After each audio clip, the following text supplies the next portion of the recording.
Hello hello. हाँ जी बेटा, good morning. कैसे हो आप? सब ठीक हो? Yes, very good.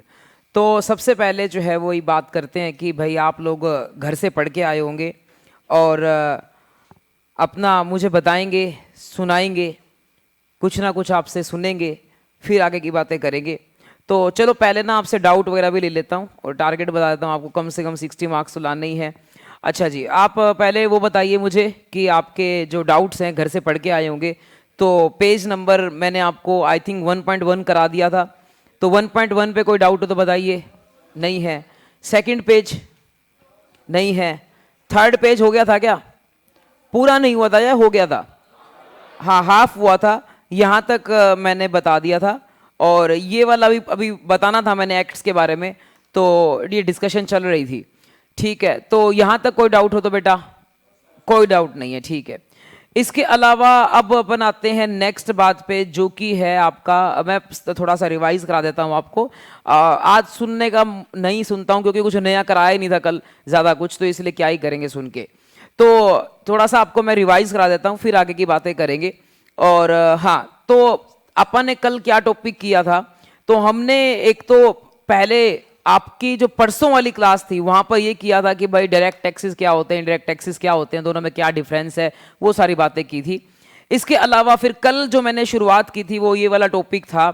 I think मैं आपको ना वो समझा रहा था, इंट्रा स्टेट क्या होता है, इंटर स्टेट क्या होता है, ये सारी बातें अपन कर रहे थे।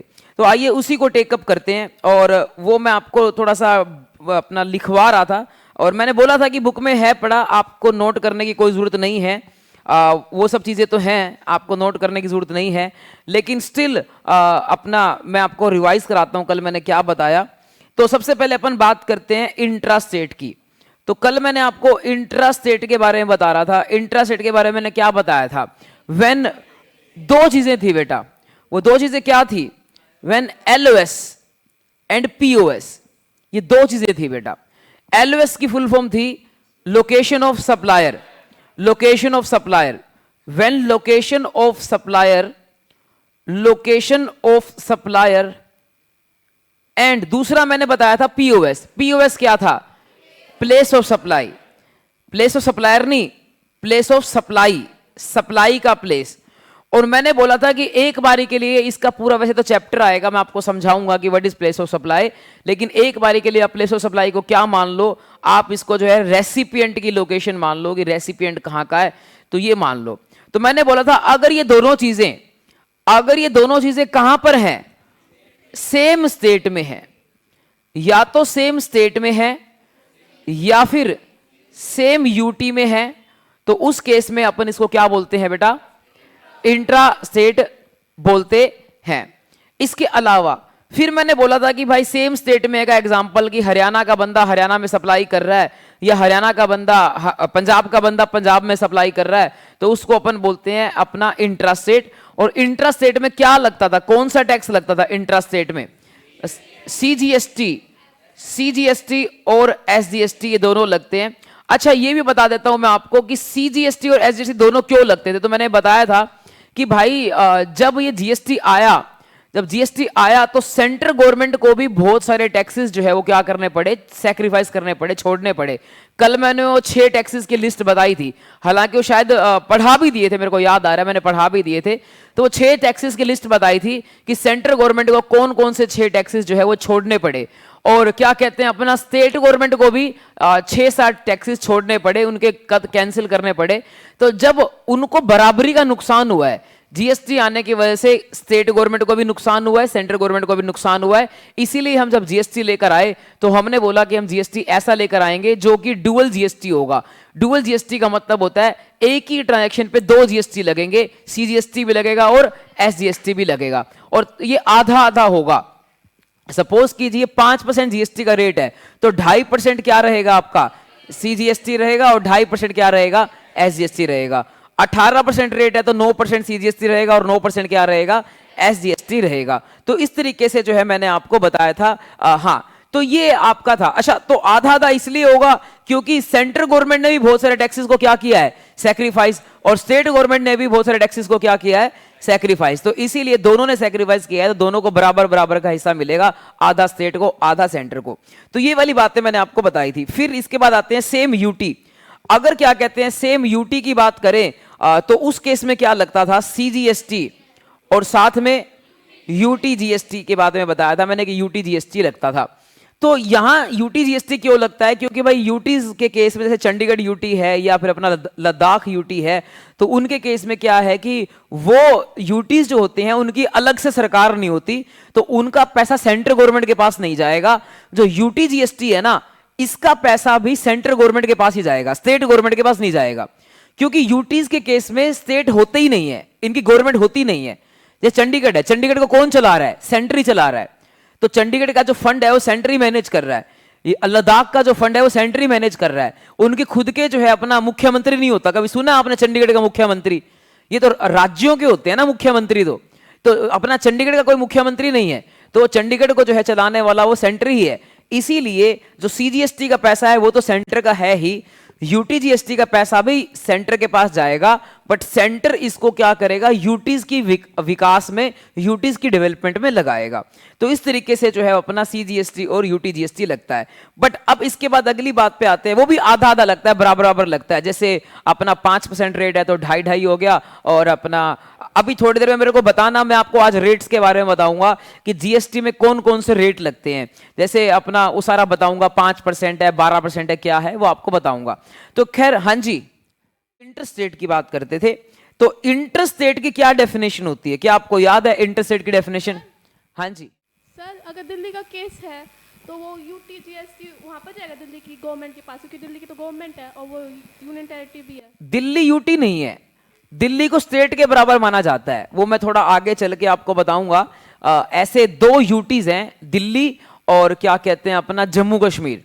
इन दोनों की क्या है, पुडुचेरी भी एक ऐसा है जिनकी खुद की अपना जो है वो चीफ मिनिस्टर होते हैं, इनकी खुद की सरकार होती है, तो इनको बोलते हैं UT with legislature.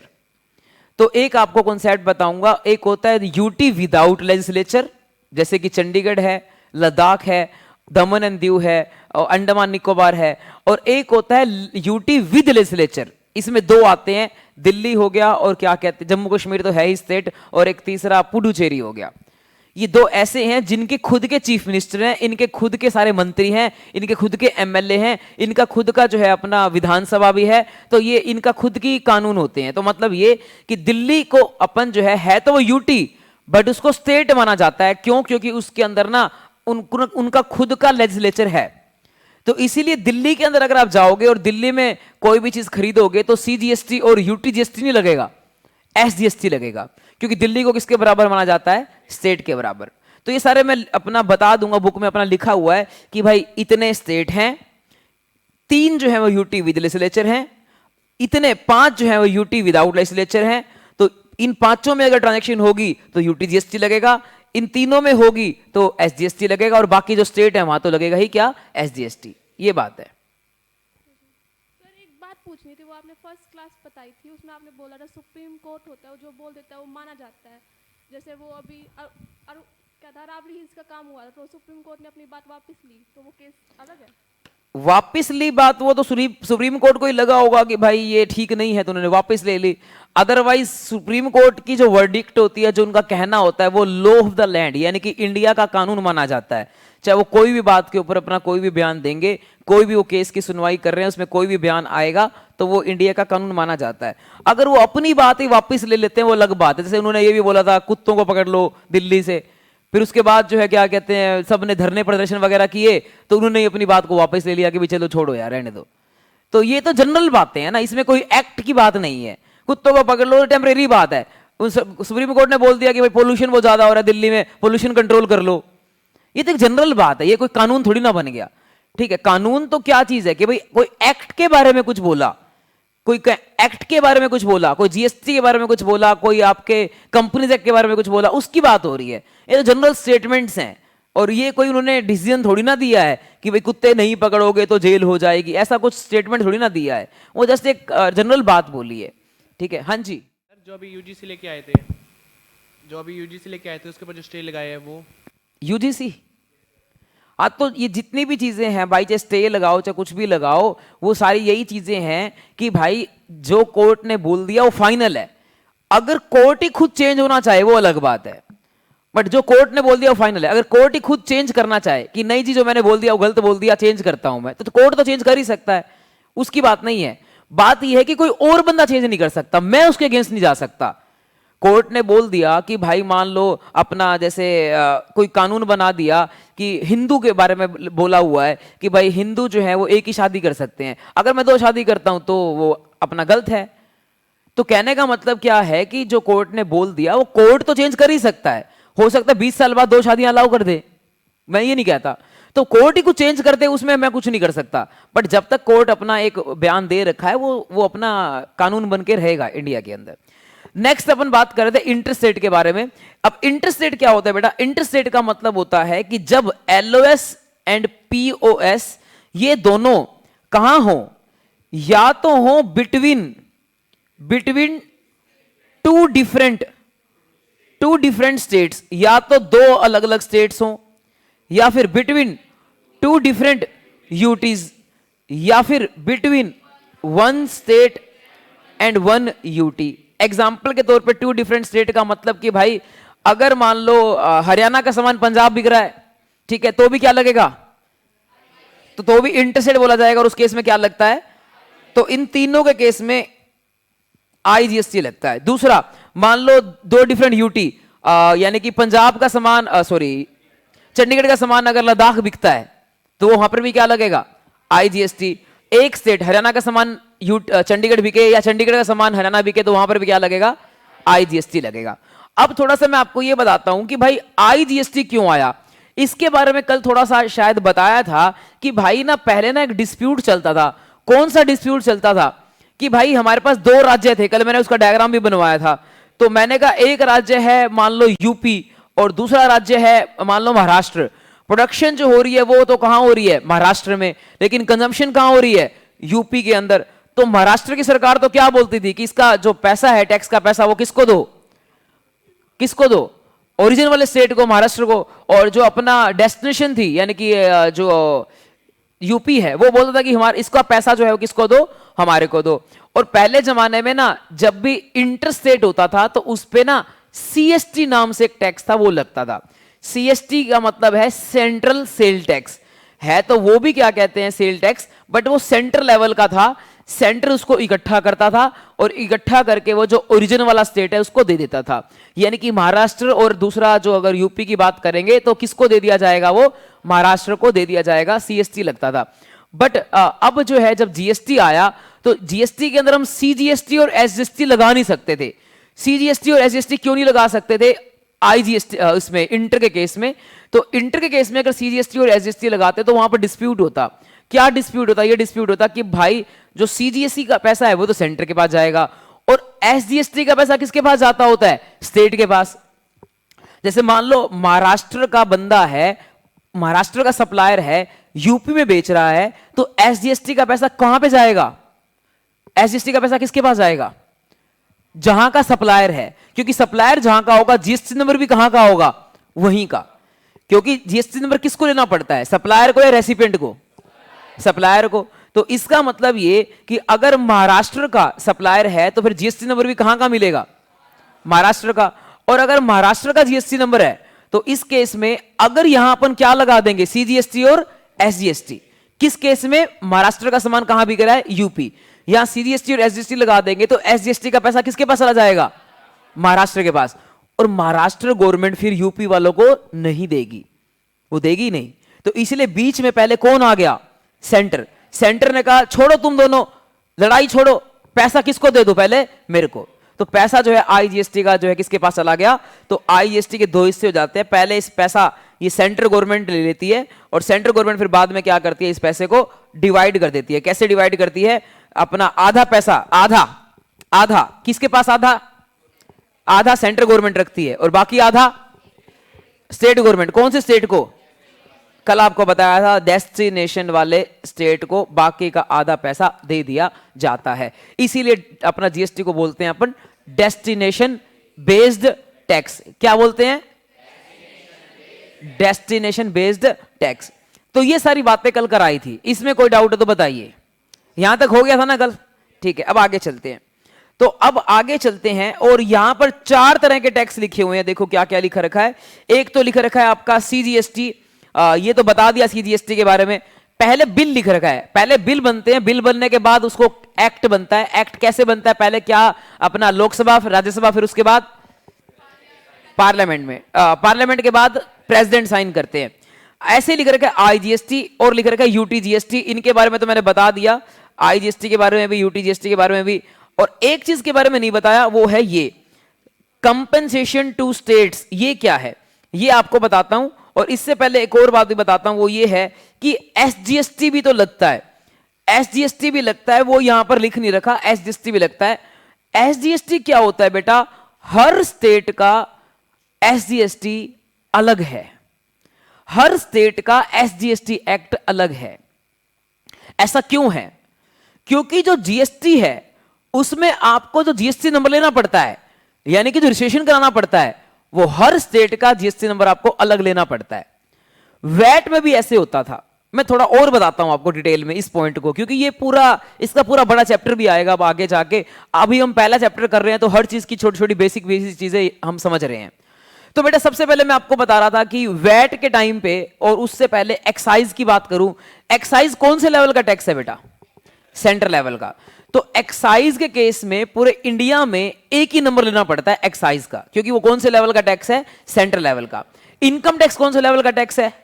Central level का। तो इनकम टैक्स में भी क्या लेना पड़ता है? एक ही नंबर, पैन नंबर लेना पड़ता है, एक ही नंबर। पूरे इंडिया के लिए वो क्या होता है? सेम। चाहे मैं कहीं मर्जी कमाऊं, वो अपना एक ही नंबर चलता है। दूसरा अपना हो गया पैन नंबर हो गया, और एक्साइज का एक्साइज नंबर हो गया। तीसरा अपना कौन सा है? Service tax. सर्विस टैक्स भी कौन से लेवल का टैक्स है? सेंट्रल लेवल का। तो वहां पर भी क्या लेना पड़ता है? एक ही नंबर, एक ही नंबर आपके पूरे इंडिया में चलता है। बट अब आते हैं वैट पे। वैट कौन से लेवल का टैक्स है? स्टेट लेवल का। तो वैट के केस में अपने को क्या करना पड़ता है? हर स्टेट में जहां जहां आप अपना सामान बेचोगे, वहां वहां आपको क्या लेना पड़ेगा?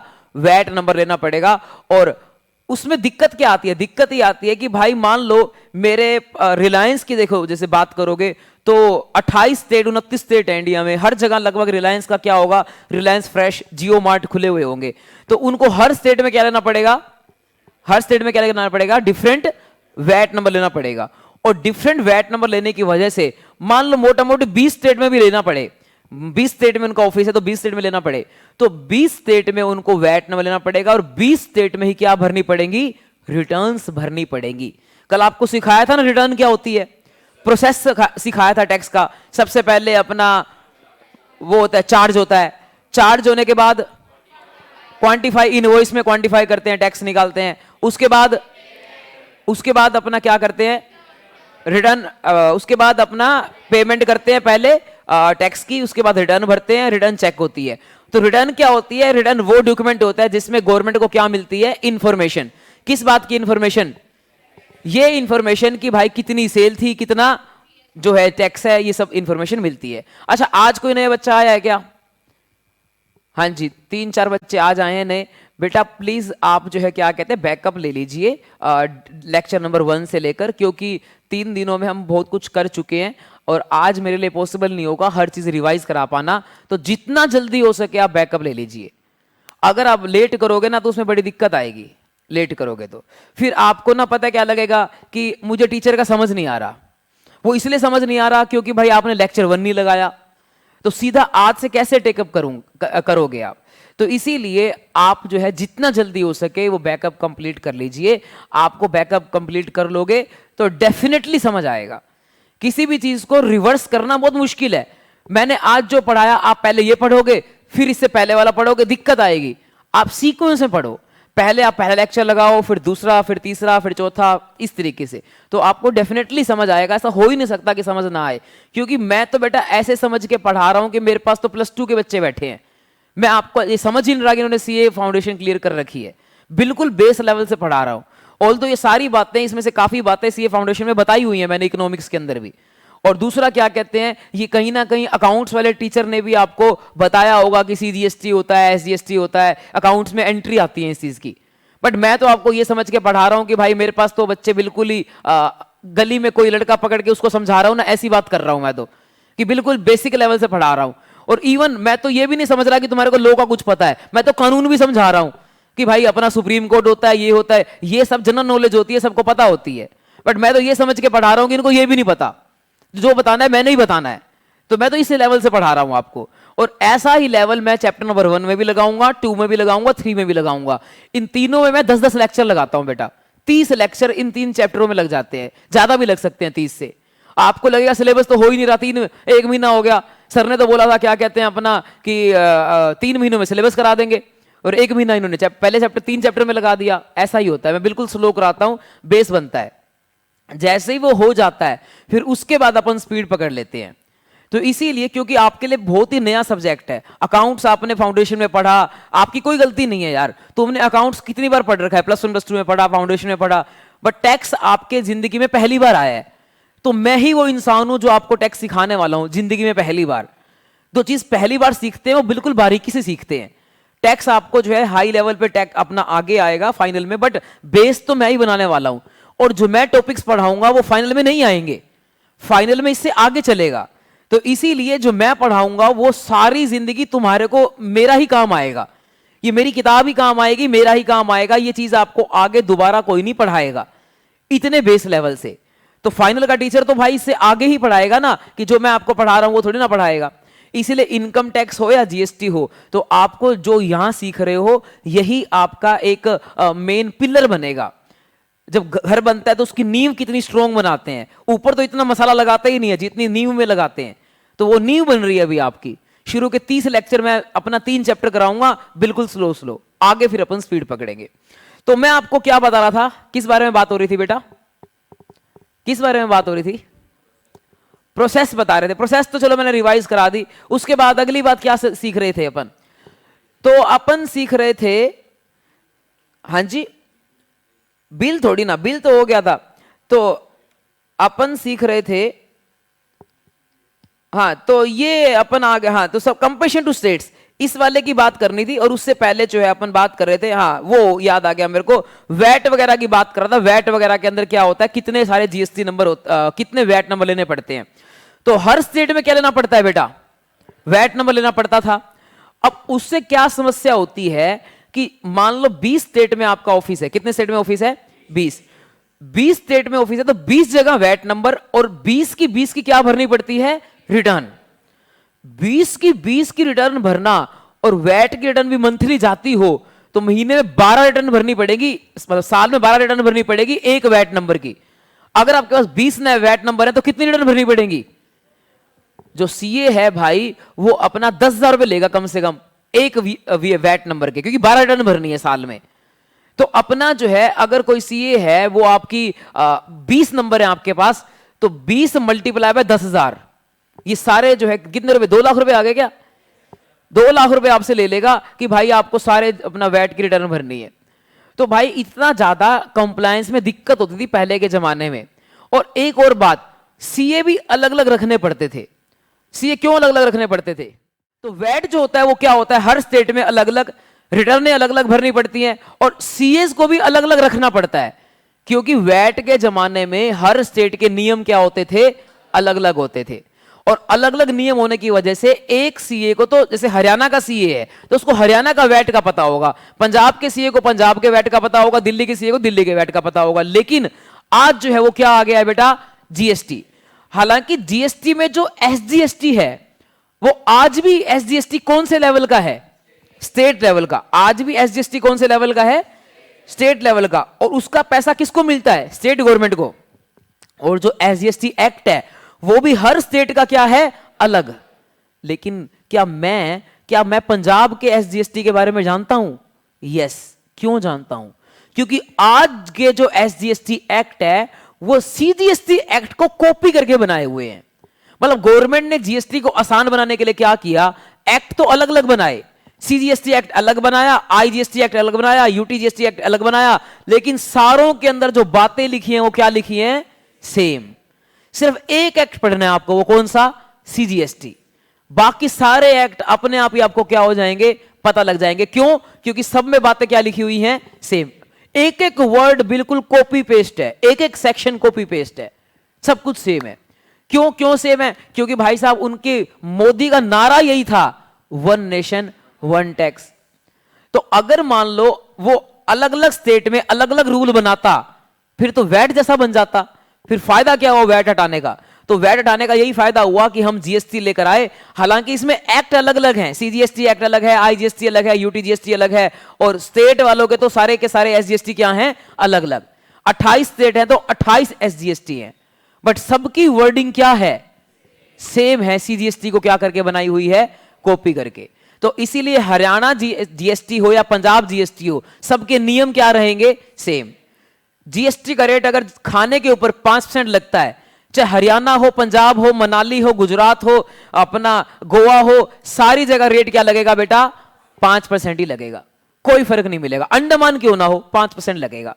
होटलों के ऊपर 18% लगता है, तो चाहे आप पंजाब के होटल में रहो, चाहे गुजरात के होटल में रहो, चाहे मुंबई के होटल में रहो, चाहे दिल्ली के होटल में रहो, चाहे हरियाणा के होटल में रहो, चाहे अपना मनाली में जाके रहो, चाहे जम्मू कश्मीर में जाके रहो, चाहे शिमला में जाके रहो, चाहे अपना नैनीताल में जाके रहो, कहीं भी रहो, जीएसटी का रेट क्या लगेगा? 18 लगेगा, सेम लगेगा। रेट भी सेम लगेगा।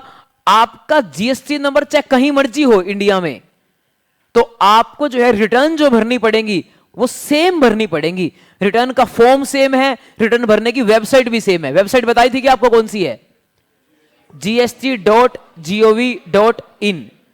आपको चाहे हरियाणा में आपका जीएसटी हो तब भी यही वेबसाइट है, पंजाब में जीएसटी हो तब भी यही वेबसाइट है, गुजरात में हो तो भी यही है, किसी भी जगह होगे तो यही वेबसाइट है। और इस वेबसाइट को एक्सेस करने के लिए ये नहीं कि आपको इंडिया में रहना जरूरी है, आप लंदन में बैठे बैठे भी इंटरनेट के थ्रू रिटर्न भर सकते हो इस वेबसाइट को यूज करके। मैं पीछे अब ओमान में था, तो उस दिन ड्यू डेट थी किसी रिटर्न भरने की, तो मेरा जो क्या कहते हैं ऑफिस का स्टाफ है मेरे को वहां फोन करके पूछ रहा था, तो उसमें कोई दिक्कत थोड़ी ना है, मैं अपना वहां बैठे बैठे कर सकता हूं। अगर मेरे पास लैपटॉप है, इंटरनेट है, तो वहां बैठे बैठे भर सकता हूं, क्या ही दिक्कत है? क्योंकि ऑनलाइन है सब कुछ। जैसे आप इंस्टाग्राम की ऐप है, हर जगह चला सकते हो, कहीं वर्ल्ड में कहीं भी चले जाओ, वैसे ही आप क्या कहते हैं अपना रिटर्न भर सकते हो। तो एक हरियाणा का सीए क्या आज दिल्ली के क्लाइंट की रिटर्न भर सकता है? यस, क्योंकि दिल्ली के नियम और हरियाणा के नियम क्या है? सेम। मेरे पास दिल्ली का क्लाइंट भी है, पुणे का क्लाइंट भी है, मुंबई का क्लाइंट भी है, पंजाब का क्लाइंट भी है, तो अलग अलग जगह के क्लाइंट है। क्यों? क्योंकि भाई वन नेशन वन टैक्स, सारे रूल क्या हैं? सेम। हालांकि उनका जीएसटी नंबर कहां पर है? पंजाब। जीएसटी नंबर कहां पर है? दिल्ली। जीएसटी नंबर कहां पर है? महाराष्ट्र। बट स्टिल रूल क्या है? सारे सेम। इसीलिए मैं यहीं बैठे बैठे रिटर्न भर पाता हूं। मेरे दोस्त के पास तो बेल्जियम वेफल की वो है, क्या कहते हैं, अकाउंटिंग है, और वो अपना उसका मध्य प्रदेश का क्लाइंट है। तो मध्य प्रदेश में बैठ अपना क्लाइंट है, वो हिसार में बैठे बैठे डेटा आ जाता है और रिटर्न भर देता है। बताओ कैसे भर देता है? क्योंकि हमारे को मध्य प्रदेश के अंदर कोई अलग नियम नहीं है, सब कुछ क्या है? सेम। तो चाहे एसजीएसटी एक्ट अलग अलग हो, बट उनमें बातें क्या लिखी हुई हैं? सेम। इसीलिए वन नेशन वन टैक्स। तो वैट के आने के बाद, जीएसटी आने के बाद, अब ये दिक्कतें खत्म हो गई कि आपको इंडिया में आपके अलग अलग जगह ऑफिस है, तो आपको अलग अलग जगह जीएसटी नंबर लेना तो पड़ता है। ये भी बता दूं मैं आपको, जीएसटी नंबर क्या होता है? State wise. जीएसटी नंबर क्या होता है? State wise. Income tax number क्या होता है? ऑल ओवर इंडिया एक ही है। मेरा जो पैन नंबर है इनकम टैक्स का नंबर DAPPM 3963, आगे नहीं बताऊंगा। वो जो मेरा क्या कहते हैं अपना पैन नंबर है, वो पैन नंबर पूरे इंडिया में क्या रहेगा? सेम। 10 डिजिट का होता है, मैंने 9 डिजिट तो बता दी, एक रहेगी। तो वो जो 10वीं डिजिट है वो बताऊंगा नहीं मैं। तो वो सारी की सारा जो है वो पैन नंबर मेरे पूरे इंडिया में क्या रहेगा बेटा? सेम। चाहे मैं पंजाब में बैठ के व्यापार करूं, चाहे हरियाणा में, चाहे दिल्ली में, मेरा पैन नंबर क्या रहना है? सेम। लेकिन जीएसटी नंबर क्या होना है? अलग अलग। जीएसटी नंबर हरियाणा में क्या होगा? अलग। और अगर मैं दिल्ली में व्यापार कर रहा हूं तो दिल्ली में क्या होगा? अलग। पंजाब में व्यापार कर रहा हूं, पंजाब में क्या होगा? अलग। तो हर स्टेट में आपको क्या लेना पड़ता है? GST number. जिस भी स्टेट से आप क्या करोगे? सप्लाई करोगे। जिस भी स्टेट से सप्लाई करोगे, जिस भी स्टेट में नहीं, जिस भी स्टेट से। क्या डिफरेंस है? मैं इधर हरियाणा बैठा हूं, हरियाणा में बैठे बैठे मेरा सामान, मान लो मैं एसी बेचता हूं, गढ़ा इलेक्ट्रॉनिक्स की दुकान है, मुंबई में बैठे बैठे वो अपना सामान बेचता है, मान लो बबीता जी कोलकाता रहती है, उधर भेजता है। तो मान लो मुंबई से सामान कोलकाता जाता है, कैसे जाता है? ट्रक के थ्रू जाता है। तो क्या जेठालाल को कहां जीएसटी नंबर लेना पड़ेगा? बताओ। मुंबई में। क्योंकि जीएसटी नंबर वहां लेना पड़ता है जहां से बेचो, ना कि जहां में बेचो या जहां पर बेचो, वहां नहीं, जहां से बेचो वहां लेना पड़ता है। वो मुंबई से बेच रहा है तो मुंबई बैठे बैठे वो इंडिया में कहीं मर्जी बेचे, जीएसटी नंबर उसका कहां होगा, मुंबई में। अब मैं अगर हरियाणा से पढ़ा रहा हूं, हरियाणा में बैठे बैठे मैं इंडिया के कितने ही बच्चों को पढ़ा लूं, मेरा जीएसटी नंबर कहां पर होगा, हरियाणा में। बट रिलायंस को हर स्टेट में लेना पड़ता है, क्यों? क्योंकि वो हर जगह से बेच रहा है। अगर रिलायंस की बात करो, जियो मार्ट, क्या हिसार में भी जियो मार्ट है? यस, वो यहां से भी बेच रहा है। दिल्ली में भी जियो मार्ट है, वहां से ही बेच रहा है। पंजाब में भी जियो मार्ट है, वहां से ही बेच रहा है। हर जगह से बेच रहा है, तो इसीलिए उनको हर स्टेट में क्या लेना पड़ेगा, जीएसटी नंबर लेना पड़ेगा। बट उन जीएसटी नंबरों के नियम क्या रहेंगे, सेम। जो जीएसटी उस रिलायंस के मार्ट में जो साबुन बिकता होगा उस पर 5% जीएसटी लगेगा, तो वही 5% जीएसटी हरियाणा में लगेगा, वही 5% पंजाब में, वही 5% बिहार में, वही 5% गुजरात में। हर जगह क्या लगेगा, सेम। तो साबुन का जो भाव होगा वो हरियाणा में होगा, वही भाव कहां रहेगा, पूरे इंडिया में रहेगा, क्योंकि जीएसटी क्या रखता है, सेम।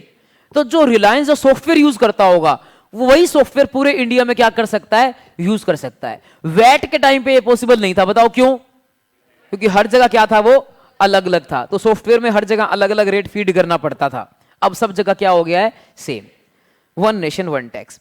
तो ये मैंने आपको बताया, सारी जानकारी दी आपको एसजीएसटी के बारे में। अब एक चीज जानकारी देनी है आपको इसके बारे में, कंपेंसेशन टू स्टेट्स के बारे में। कंपेंसेशन टू स्टेट्स की अगर हम बात करें, देखो जो भी मैंने आपको बताया ना, लिखवाया कुछ भी नहीं। क्यों? क्योंकि मेरी बुक है गीता, और गीता में सब जानकारी होती है। तो इस गीता के अंदर सब कुछ लिखा हुआ है, वो अलग अलग चैप्टर में आ जाएगा। जैसे कोई चीज रिसेशन के बारे में बताई, वो आपको रिसेशन चैप्टर मिल जाएगी। कोई चीज मैंने आपको बताई रिटर्न के बारे में, वो रिटर्न चैप्टर में मिल जाएगी। तो वो कहीं ना कहीं आपको मिल जाएगी, इसलिए मैंने आपको कुछ भी नहीं लिखवाया। अगर आपको कोई बात अच्छी लगी हो, आपको लिखनी हो, आप पेंसिल से लिख लो, क्योंकि मैंने आपको रूल बताया था, मैं जो लिखवाता हूं वो पेन से लिखना, मैं जो अंडरलाइन करवाता हूं, हाईलाइट करवाता हूं, वो आप अपना हाईलाइटर से करना। और आपको कुछ लिखना है, मेरी बात पसंद आई तो किससे लिखो, पेंसिल से, ताकि जब एग्जाम में आप क्या करो, उसको रिवाइज करो, तो आपको जो है पता हो कि सर वाला क्या है, मेरे वाला क्या है। जो आप वाला है वो रिवाइज करने की आवश्यकता नहीं है, क्योंकि वो एग्जाम के लिए इंपॉर्टेंट नहीं है। बट जो मैंने लिखवाया वो एग्जाम के लिए क्या है, जरूरी है, इसलिए वो वाला आपको क्या करना है, रिवाइज करना है। इसके अलावा मैं आपको एक और बात बता रहा था, वो ये थी कंपेंसेशन टू स्टेट्स के बारे में। ये बात वैसे मैंने ना इकोनॉमिक्स में भी बताई थी, अभी 2 महीना पहले जब आप मेरे से पढ़े थे, तो उसमें मैंने बताई थी। वो क्या थी कि भाई कुछ डीमेरिट गुड्स होती हैं या कुछ लग्जरी गुड्स होती हैं जिनके ऊपर जीएसटी का रेट तो लगता ही है, और साथ में साथ एक सेस लगता है जिसको अपन कंपेंसेशन सेस बोलते हैं। ठीक है, मैं इसका एग्जांपल देता हूं। चलो मैं आज आपको पहले जीएसटी के रेट भी बताता हूं। मैंने आपको बोला था मैं बताऊंगा, आप मेरे को याद दिलाना, आपने तो नहीं दिलाया, मेरे को खुद ही याद आ गया। तो जीएसटी के रेट पहले लगते थे 4। कौन कौन से रेट थे? 5, 12, 18, 28। 5, 12, 18, 28, 4 रेट थे जीएसटी के। अब सितंबर में एक चेंज आया, सितंबर में चेंज आया, उस चेंज के अंदर जो है गवर्नमेंट ने क्या किया, 4 की जगह 3 कर दिए, 5 तो रखा, वो लगता है नेसेसिटीज पे, जैसे नमक नमक वगैरह, दाल वगैरह, 5%।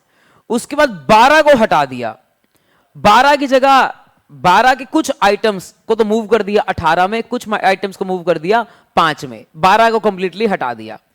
18 को रखा क्योंकि 18 जो है वो सर्विस सेक्टर का मेन है। नॉर्मली जितनी भी सर्विसेज हैं वो सारी किस में कवर होती हैं?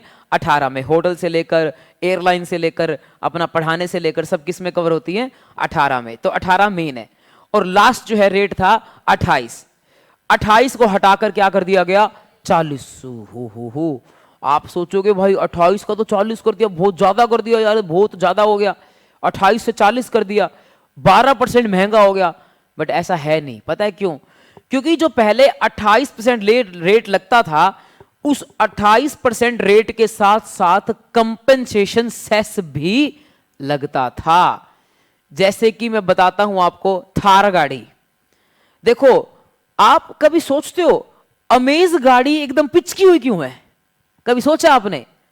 अमेज गाड़ी जो है वो क्या है, उसका जो सामने बोनट होता है वो चलते चलते चलते एकदम ऐसे खत्म हो जाता है। ऐसा क्यों है? पीछे डिक्की चलते चलते चलते एकदम ऐसे खत्म हो जाती है। ऐसा क्यों है? या फिर अगर हम बात करें सोनेट गाड़ी का भी सेम है। सोनेट सेल्टोस और सोनेट में क्या फर्क है? सेल्टोस जो है थोड़ी सी लंबी है और सोनेट जो है एकदम चलते चलते पिचक जाती है, खत्म। क्यों? ये अपना वेन्यू गाड़ी है, उनके पीछे एकदम से ऐसे सीधा स्लैंटिंग क्यों है? वैगनर ऐसे एकदम स्लैंटिंग क्यों है? उसको ऐसे लंबा क्यों नहीं बनाया गया? उसका रीजन बेटा ये है कि 4000 mm, ये बहुत पुराने टाइम की बात है बेटा। 2004 के अंदर जब एक्साइज में नियम आया था तब ये रूल बनाया गया था कि 4000 mm से जो छोटी गाड़ी होगी उस पर कम टैक्स लगेगा, क्योंकि गवर्नमेंट चाहती है कि वो गरीब आदमी खरीदता है छोटी गाड़ी तो उसके ऊपर कम टैक्स लगाएंगे, और वो पोल्यूशन भी कम करती है, तेल भी कम खाती है, इसलिए कम टैक्स लगाएंगे, सस्ती होगी। और 4000 mm से बड़ी गाड़ी, उसके ऊपर टैक्स क्या लगाएंगे? ज्यादा। यही नियम कॉपी करते करते करते किस में आ गया? जीएसटी में। और यही नियम आ गया, गाड़ियों पे जीएसटी तो लगता था 28%, मैं जुलाई अपना सितंबर तक की बात कर रहा हूं।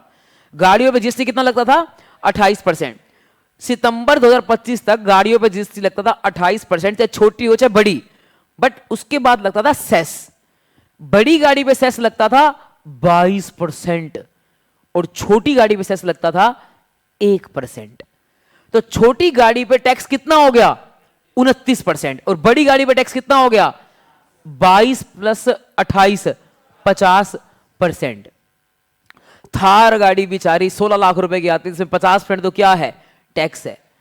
भाई साहब देखो कि 8 लाख टैक्स नहीं होता, 16 लाख तो टैक्स को जोड़ के है ना, तो अब इसलिए 16 लाख को क्या सोचो आप? इंक्लूडिंग टैक्सेस, दैट इज 150% सोचो आप। तो उसको 150% से डिवाइड करोगे तो पता लगेगा आपको कि टैक्स कितना लगता है। अब ये मत सोचा करो कि 20 रुपए का कुरकुरे है और मान लो उस पर 18% टैक्स लगता है तो 20 का 18%, नहीं 20 का 18% नहीं है, 20 रुपए टैक्स जुड़ने के बाद है, तो 20 को डिवाइड करो 118% से, तो आपको पता लगेगा कि भाई बिना टैक्स के कितना है। ठीक है, तो इसीलिए पहले 50% टैक्स था थार पे, और मारुति पे कितना? छोटी है मारुति तो 29%। अब गवर्नमेंट ने क्या किया? 28 वाला रेट हटा दिया, 28 का रेट हटाकर किस में डाल दिया? 40 में। और सेस जो लगता था वो भी क्या कर दिया? हटा दिया। सेस जिन पे भी लगता था हटा दिया, चाहे पान मसाला पे लगता था, तंबाकू पे लगता था, सब पे सेस लगता था, वो हटा दिया। सेस हटाकर उन्होंने क्या किया? सेस हटाकर जीएसटी का रेट ही बढ़ा दिया, क्या कर दिया? 40%। तो अब बताओ, छोटी गाड़ी जो होती है ना, उनको उन्होंने 29 पे लगता था पहले, अब छोटी गाड़ी को 29 की जगह किस पे लेकर आ गए? 18 पे। 40 पे नहीं, 18 पे। छोटियों की किस पे लेकर आ गए? 18। भाई 22 सितंबर को मारुति का शेयर कम से कम 5-7% बढ़ा, और 12,000 का शेयर था, बढ़कर 15,000 16,000 तक चला गया। क्यों चला गया भाई? क्योंकि उनको लगा कि मारुति की तो बल्ले बल्ले होगी। बल्ले बल्ले कैसे होगी बताओ? टैक्सेस कम हो गए। आपको पता है टैक्सेस का कितना रोल है भाई शेयर्स की परफॉर्मेंस में? कुछ दिन पहले 1 जनवरी को बीड़ी सिगरेट के ऊपर टैक्स बढ़ाया गवर्नमेंट ने। टैक्स बढ़ाने की वजह से आईटीसी का शेयर 10% गिरा उस दिन, एक दिन के अंदर। जिंदगी में कभी नहीं गिरा, आईटीसी इतनी बड़ी कंपनी है, 10% शेयर गिरा। क्यों गिरा? क्योंकि गवर्नमेंट ने क्या बढ़ा दिया? टैक्स। तो उनको लगा कि टैक्स बढ़ने से क्या हो जाएगा? लोग सिगरेट पीना छोड़ देंगे, बंद कर देंगे, डिमांड कम हो जाएगी, कंपनी के प्रॉफिट कम हो जाएंगे। सिमिलरली मारुति का शेयर क्यों बढ़ा? क्योंकि टैक्स क्या हो गया? कम। और टैक्स कम होने की वजह से महिंद्रा का नहीं बढ़ा, क्योंकि महिंद्रा क्या बेचता है? सारी बड़ी गाड़ी, अरे थार, स्कॉर्पियो, भाई साहब 10 मारुति खींच ले, और ये क्या कहते हैं अपना, और बड़ी बड़ी थार रोक्स भी बढ़िया गाड़ी, तो मतलब ये सारी बड़ी बड़ी गाड़ी बेचता है। और ये अपना जो क्या कहते हैं, ये मारुति वाले बेचारे छोटी छोटी सी पीदी पीदी गाड़ियां 800-800 किलो की आती है ये गाड़ियां, ये थार 2000 किलो की 4 गाड़ी ऐसे खींच लेगी। तो मतलब क्या कहते हैं अपना, ये मारुति वगैरह वाले, इनका शेयर बढ़ा। क्यों बढ़ा? क्योंकि 28% से घटाकर किस पे ले आए? 18 पे। 18 पे लाने से हर मारुति की गाड़ी कम से कम 50-60 हजार रुपए क्या हो गई? सस्ती। और सस्ती हो गई तो 22 सितंबर को अनाउंसमेंट आई थी, उस टाइम नवरात्र चल रहे थे, 4 लाख गाड़ियां बिकी मारुति की नवरात्रों के अंदर, देख लो। तो इसकी वजह से शेयर बढ़ गया कि भाई लोगों को लग गया कि भाई आगे आगे तो मारुति बिकेंगी, क्योंकि सस्ती हो गई है। पहले ही सस्ती आती थी, 6 लाख की आती थी वैगनार, अब वो 5.5 की हो जाएगी, और सस्ती हो जाएगी। ये वाली बात है। थार के ऊपर भी अपना फायदा हुआ है, ऐसा नहीं कि उससे फायदा नहीं हुआ। क्यों फायदा हुआ मैं बताता हूं। क्योंकि पहले थार के ऊपर टैक्स कितना लगता था?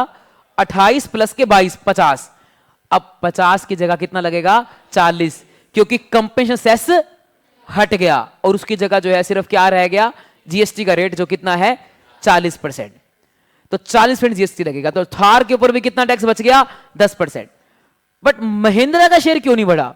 महिंद्रा का इसलिए नहीं बढ़ा भाई क्योंकि जो ज्यादा अमीर लोग होते हैं उनको 50,000 से फर्क नहीं पड़ता। जिसने महिंद्रा की स्कॉर्पियो खरीदनी है 30 लाख की गाड़ी, वो 30 लाख की जगह 29.5 की हो जाएगी या 29 की हो जाएगी, ज्यादा फर्क नहीं पड़ेगा। मारुति के जो कस्टमर है वो प्राइस सेंसिटिव है। मारुति इसलिए नहीं खरीदते कि भाई अपना जो है वाह क्या लग्जरी गाड़ी है, ओह मजा आ गया। मारुति किस लिए खरीदते हैं कि भाई सस्ते में। मेरे पास भी पहली गाड़ी ऑल्टो थी, 2004 में खरीदी थी मैंने, जब मैं क्या कहते हैं अपना प्लस टू के बाद, आई थिंक प्लस 2 के आसपास का होऊंगा, 4 में नहीं 5 के आसपास खरीदी होगी। तो भाई ये उस टाइम की बात है, सिर्फ और सिर्फ 2.5 लाख की ऑल्टो आई थी, पैसे थे नहीं भाई, 2.5 लाख रुपए किस्तों में खरीदी वो भी।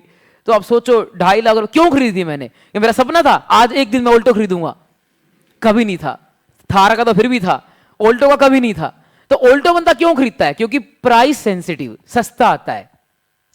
16 लाख की थार है, 2.5 लाख की ऑल्टो है, कितनी आ जाएंगी बताना? मैं रोज कलर बदल बदल के ला सकता हूं। मैं कम से कम 10 ऑल्टो, 10 तो नहीं चलो मान लो 8 ऑल्टो आ सकती हैं। 8 ऑल्टो आएंगी, रोज बदल बदल के लाऊंगा। एक दिन आज ब्लू कलर की लाऊंगा, आज ब्लू ब्लेजर है, कल व्हाइट कपड़े थे तो व्हाइट कलर की ऑल्टो, ऐसा होगा। तो भाई ये मतलब ऐसा है, तो ये सस्ती है, इसलिए इंडिया का कस्टमर प्राइस सेंसिटिव है, तो इसलिए मारुति ज्यादा बिकती है। ठीक है, तो मैं आपको ये बता रहा था कि भाई 50% वाला जो होता था वो हटकर किस में आ गया 40 में। हालांकि आपको ये याद नहीं रखने रेट, थार के ऊपर क्या टैक्स है, ये जनरल नॉलेज के लिए बता रहा हूं। आपको क्या याद रखना है? आपको बस याद रखना है कि अपना जीएसटी में कितने रेट हैं, 3, 5, 18, 40। अब एक बात बताओ, मान लो इंट्रा स्टेट कुछ बिकेगा तो 5% पे क्या क्या लगेगा? 2.5% सीजीएसटी, 2.5% एसजीएसटी। और अगर थार खरीदूंगा तो 20% सीजीएसटी और 20% एसजीएसटी। तो अब मैं आपको कंपनसेशन सेस के बारे में बता रहा था। तो कंपनसेशन सेस के बारे में ये वाली बात है बेटा कि ये पहले लगता था 2017 में आया था जब जीएसटी आया। और ये क्यों आया था बेटा? ये अब हट चुका है, तो मे बी आपके पेपर में ना आए, लेकिन अभी तक आईसीआई ने स्टडी मटेरियल से नहीं हटाया, इसलिए मैं आपको पढ़ा रहा हूं। मे बी अगले अटेम्प्ट में वो हटा देगी तो मैं फिर पढ़ाना बंद कर दूंगा। तो ये क्यों आया था कंपनसेशन सेस? वो इसलिए आया था क्योंकि जीएसटी आने से नुकसान हुआ था। किसका नुकसान हुआ था? कुछ स्टेट्स का नुकसान हुआ था। वो स्टेट मान नहीं रहे थे जीएसटी लाने के लिए। जैसे कि भाई मान लो जीएसटी लाने से पहले क्या लगता था? वैट, और वैट से स्टेट्स की कमाई होती थी। अब जैसे मान लो हरियाणा में तो बीजेपी सरकार थी, खट्टर बेचारा क्या बोलेगा मोदी के आगे? मोदी कहेगा जीएसटी लाना है, खट्टर कहेगा हाँ जी। तो जहां जहां बीजेपी की सरकार थी वो सारे स्टेट तो मान गए, लेकिन जहां सरकार कौन सी थी? कांग्रेस की या आम आदमी पार्टी की, तो वो लोग नहीं मान रहे थे। तो उनको मनाने के लिए मोदी ने क्या बोला कि भाई मैं एक सेस लेकर आ रहा हूं, जिस सेस का नाम है कंपनसेशन सेस। और ये पता कहां लगेगा? ये हर प्रोडक्ट पे नहीं लगेगा। ये कहां लगेगा? ये लगेगा डीमेरिट गुड्स पे या सिन गुड्स पे या लग्जरी गुड्स पे। जैसे आप बोलोगे थार कौन सी डीमेरिट गुड है, ये क्या नुकसान करती है? ये लग्जरी में आती है। मतलब जो भी 4000 mm से बड़ी गाड़ी है, मैं सिर्फ थार बोल रहा हूं, आप कहोगे बहुत ज्यादा चढ़ा रहे अपनी गाड़ी के बारे में।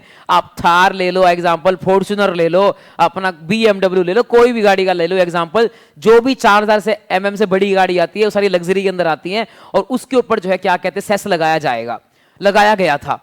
पान मसाला के ऊपर लगाया गया, सिगरेट के ऊपर लगाया गया, तंबाकू प्रोडक्ट्स के ऊपर लगाया गया, सेस लगाया गया, और इससे इसको महंगा किया गया। अब ये महंगा किया गया, और जो सेस इकट्ठा होता था वो सेस कौन इकट्ठा करता था? Central government. सेस कौन इकट्ठा करता था? Central government. Central government cess इकट्ठा करके किसको देता था? स्टेट्स को। कौन से स्टेट्स को? जिन स्टेट्स को जीएसटी आने की वजह से नुकसान हुआ। क्या नुकसान हुआ? सपोज कीजिए वैट के अंदर वो इकट्ठा कर रहे थे 10,000 करोड़ रुपए। मान लो हरियाणा को 10,000 करोड़ का वैट इकट्ठा हो रहा था, अब वैट चला गया, वैट की जगह क्या आ गया? जीएसटी। और जीएसटी में हो सकता है वो इकट्ठा हो रहा हो 7,000 करोड़ रुपए, तो 3,000 करोड़ रुपए क्या हो गया? नुकसान। ये कौन देगा फिर? सेंटर। कहां से देगा? जो पैसा कहां इकट्ठा हुआ है? सेस में, उससे जो है क्या कहते हैं ये दिया जाएगा। बताओ समझ आ गई आपको ये बात? तो ये था कंपेंसेशन टू स्टेट्स का सेस। और ये सेस जो है वो 2017 में आया था, शुरू में आया था 5 सालों के लिए। कितने सालों के लिए? कितने सालों के लिए? 5।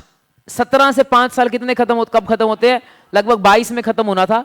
बाद में इसको बढ़ाकर कर दिया गया 25-26 के आसपास, 26 तक, 31-26 तक कर दिया गया इसको बढ़ाकर।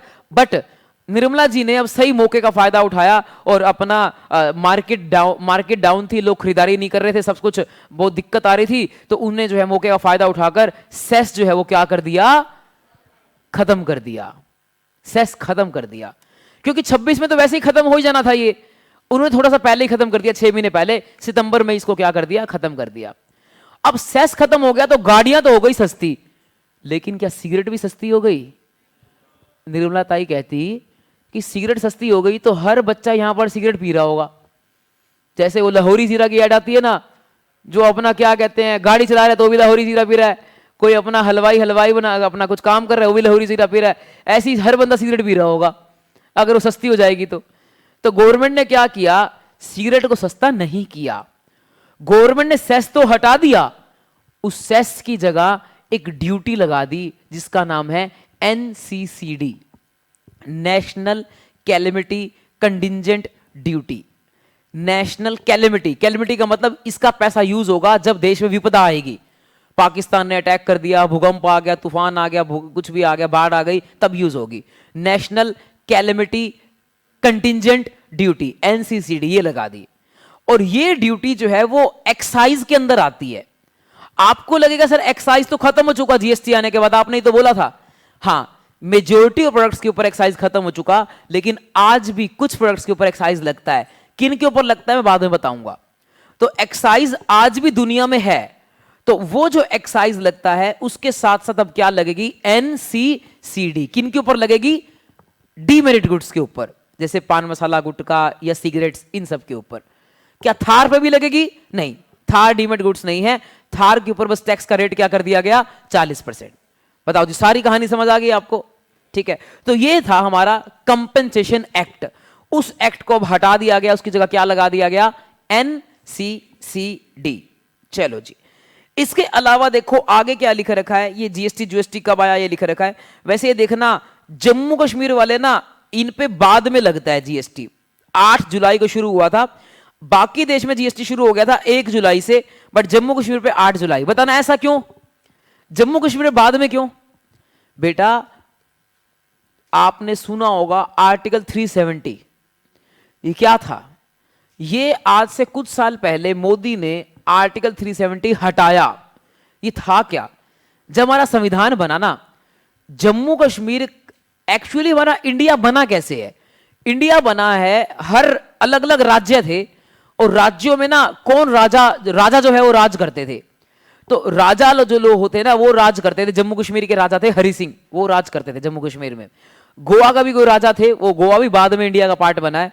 सिक्किम में भी कोई राजा थे, वो इंडिया का बाद में पार्ट बना है, आपको पता है। ऐसे कई सारे राज्य ऐसे हैं जो इंडिया का बाद में पार्ट बने हैं।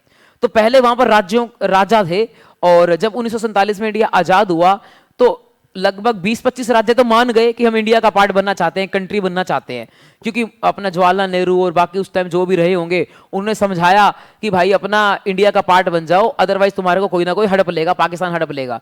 बट ये नहीं माने, जम्मू कश्मीर वाले नहीं माने, गोवा वाले नहीं माने, सिक्किम वाले नहीं माने।